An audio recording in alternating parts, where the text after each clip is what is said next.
ছাত্র জনতার আন্দোলনের যারা অংশীজন ছিলেন তাদের বিবেকের আদালতে আমি আশ্রয় চাই যে আমার রিমান্ড ছায়াছবিটি রিলিজ পাবে কিনা, মুক্তি পাবে কিনা, সেটি আমি আপনাদের সামনে প্রস্তাবনা রেখে গেলাম। ভুল এই নিয়ে তারা তিনি কোন বন্দনা গীতি রচনা করবেন আমি জানি না, ফরমাইশি নীতি কোনটা রচনা করবেন আমি জানি না। আমার সুস্পষ্ট বক্তব্য, এই জুলাই আন্দোলন আমাদের প্রাণের আন্দোলন, আমি তার পার্ট, আমি তার অংশীজন।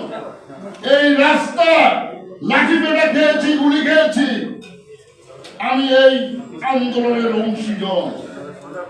আমি পরিষ্কার ভাবে বলতে চাই, এই আন্দোলনকে গৌরবান্বিত করবে না, এই আন্দোলনকে মহিমান্বিত করবে না এমন কোন ফরমাইশি ছবি নির্মাণ করবেন না।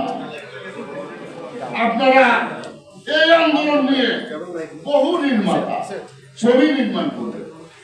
আমরা শুরু করেছি, আমরা রিমান্ড 1 শেষ করেছি, আমরা রিমান্ড 2 করব, রিমান্ড 3 করব, রিমান্ড 4 করব।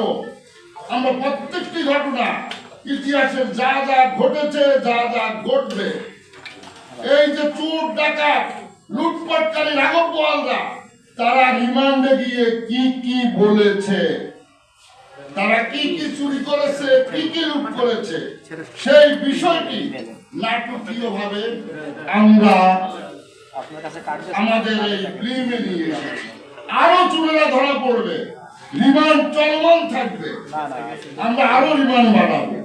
একই ভাবে চলচ্চিত্র নির্মাতারা রিমান্ড বানাবে, অন্য ছবি বানাবে। 24শে জুলাই, আপনার জুলাই মাস, এই আন্দোলন, এই সংগ্রাম, এই রক্ত নিয়ে বহু ছবি হবে। যেই ছবিটি সেরা হবে, যেই ছবিটির মধ্য দিয়ে ইতিহাসের ধারাবাহিকতা থাকবে, যেই ছবিটি জনপ্রিয়তা পাবে, তাকে সমপরিমাণ পুরস্কার দিন। কাউকে দান অনুদান দিয়ে বন্দনা গীতি তৈরি করবেন না। আজকে আমরা আবার হাইকোর্ট থেকে আমাদের advocate Giasuddin Chowdhury legal notice পাঠিয়েছে। লিগ্যাল নোটিশ যথারীতি বাংলাদেশ সার্টিফিকেশন বোর্ডে পৌঁছেছে, এখন পর্যন্ত আমরা কোনো সদুত্তর পাই নাই। আজকে আমাদের সাংবাদিক বন্ধুদের বিবেকের আদালতে এবং আমরা যারা ছাত্র জনতার আন্দোলনের যারা অংশীজন ছিলেন তাদের বিবেকের আদালতে আমি প্রশ্ন রেখে যাই, তাদের বিবেকের আদালতে আমি আশ্রয় চাই যে আমার রিমান্ড ছায়াছবিটি রিলিজ পাবে কিনা, মুক্তি পাবে কিনা, সেটি আমি আপনাদের সামনে প্রস্তাবনা রেখে গেলাম। যদি এই ছবি কোন সংলাপ, কোন বক্তব্য, কোন থিম যদি এবং রাষ্ট্রবিরোধী কোন কর্মকাণ্ড যদি এখানে থাকতো, তাহলে আপনি আমাদেরকে চিঠি দিয়ে বলতেন যে এই অংশটা রাষ্ট্রবিরোধী, এই অংশটা থাকতে পারে না, আমরা কারেকশন করি। কোন কথা বলছেন না, আপনারা শীত নিদ্রা যাচ্ছে।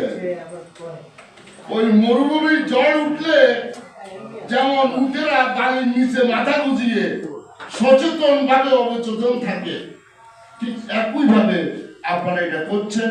আমরা সাংবাদিক বন্ধুদের মাধ্যমে, আমরা আমাদের আন্দোলনের অংশীজনদের মাধ্যমে, সকলের কাছে, আমাদের আইনজীবীদের মাধ্যমে আমরা নিবেদন করছি অবিলম্বে রিমান্ড ছায়াছবি মুক্তি দিতে। আপনাদের সকলকে ধন্যবাদ।